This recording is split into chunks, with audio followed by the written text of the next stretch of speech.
yang bangkit untuk berinteraksi dengan kita.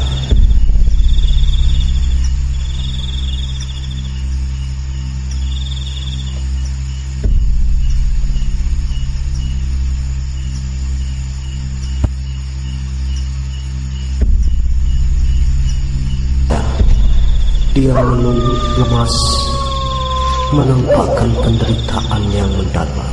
Hantu-hantu ni, ini semua syaitan. Baik, kalau jumpa, kalau dengar suara azan, Allahu Akbar, Allahu Akbar, Allahu Akbar, Allahu Akbar, kata gitu. Faham? Tapi kalau menunjukkan rupa hantu beruk ke hantu apa ke, dalam kitab hadis kata baca al-anuka bila'natillah 3 kali. Ingat lah. Ditunjuk depan. Depan. Hantu besar. Jangan takut.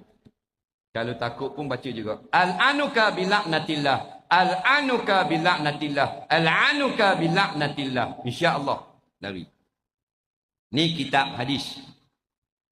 Tulis ya. Simpan. Boh dalam telefon. Tulis dalam kertas. Ha. Ingatlah.